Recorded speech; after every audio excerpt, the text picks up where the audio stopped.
हमारा साथ है मानी भोजपुरी गायिका सुपरस्टार अनुपमा यादव जी, जो उनकी यहाँ के नाम पर हॉस्पिटल खुलल बा जेमे उपचार हुई बढ़िया तरीका से 2 मंजिला जो हॉस्पिटल बाटे। सीधे सीधे बातचीत करब सन कि इतना नेक काम कैले बनी यहाँ के जो उनकी बधाई के पात्र बनी। सबसे पहले आपके बहुत बहुत बधाई, स्वागत। बहुत बहुत धन्यवाद रउआ चैनल के जितना भी लोग सुन रहल बानी, हमरा के बहुत सारा धन्यवाद। अच्छा, गोरखपुर समझी कि हॉस्पिटल के गढ़ बाटे, लेकिन वो क्षेत्र छोड़ करके वो महाराजगंज काहे चुनाव करी? देखिए, सबसे पहले तो सेलेक्ट करल बड़ा मुश्किल होला कि हमनी के कौन क्षेत्र में विकास करे के बाटे या कौन क्षेत्र में हमनी के हॉस्पिटल डालेम कि लोग के सेवा हो सके। तो ई जिम्मेदारी रहे बाकी सब लोग के जौन भी हमरा साथ है। हम तो बस नाम के बानी, बाकी जे भी पार्टनर बनी हॉस्पिटल में वहाँ लोग के ई रहे कि गोरखपुर में तो बहुत ज़्यादा सुविधा बाटे हॉस्पिटल के, लेकिन हॉस्पिटैलिटी के सुविधा महाराजगंज में गोरखपुर के अपेक्षा बहुत कम बाटे। तो ई भइल कि हमनी के ऐसा क्षेत्र के चुनल जाओ जहाँ से कोनो भी गरीब आदमी के भी उपचार हो सको, और जितना भी गरीब आदमी बाटे जे उपचार के चलते कबो केहू के देहांत हो जाता या केहू पैसा के चलते उपचार नहीं करा पावत, तो हमनी के ऐसा क्षेत्र चुन ले बानी कि आदमी अगर गरीब भी आओ तो हमनी के इतना तब बा कैसे कि हमनी के कलाकार बानी, हमनी के दिल बड़ी कोमल होला।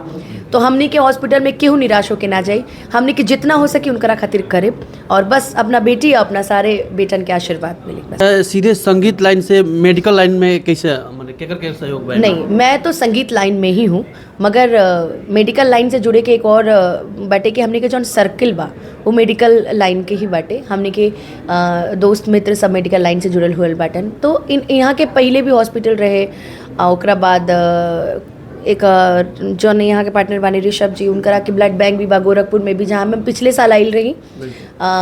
बालाजी चैरिटेबल ब्लड सेंटर में हम आइल रही, वहाँ के भी ओपनिंग हम ही कैले रही।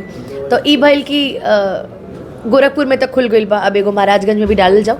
तो अनुपमा मल्टी स्पेशलिटी हॉस्पिटल के साथ साथ महाराजगंज चैरिटेबल ब्लड सेंटर भी है जाके ओपनिंग भइल बाटे।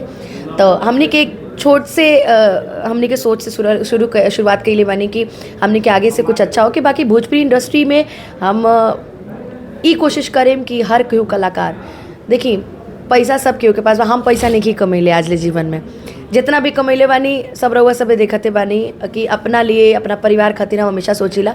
बाकी अब की बेर मौका मिलल बा क्षेत्र खातिर सोचे के, गरीब लोगन खातिर सोचे के, एमे हमनी के कोनो स्वार्थ नहीं कि हमनी के बस ई बाटे कि फैसिलिटीज़ हम बढ़िया से बढ़िया फैसिलिटी दे सकी। का सुविधा एजा के ब्लड के भी आप तो जनते बानी, ब्लड बैंक के सुविधा बाटे। मल्टी स्पेशलिटी हॉस्पिटल मतलब कि हर तरह के इलाज एजा संभव बाटे, स्त्री रोग से भी, दांत से भी, आँख से भी, बच्चन के भी, मतलब हर तरीके की। लोकेशन कहाँ भाई? ये सतभरिया 343 महाराजगंज गोरखपुर रोड। ये कैसे कि मेन हाईवे है गोरखपुर महाराजगंज के, वही मेन हाईवे के पास ही खुलल बाटे। आज उद्घाटन कार्यक्रम में के मुख्य अतिथि रही है? मुख्य अतिथि तो एजा के विधायक लोग जी भी रही, बाकी पार्लियामेंट के चलते यहाँ के सांसद जी पंकज जी वहाँ के दिल्ली गइल बानी, तो वहाँ के 7 विधायक जी लोग गइल बानी, कैसे कि काल्हे वो लोग निकलल बानी तो कन्फर्मेशन ना मिल पाइल रहे। बाकी हम अपना तरफ से आदरणीय हमने के चाचा जी विनय बिहारी जी, जौन कि लौरिया विधानसभा के विधायक बानी, वहाँ के प्यार हमने के शुरुआत से मिलल बाटे, और वहाँ के भोजपुरी के भीष्म पितामह कहल जाला हमने के इंडस्ट्री के।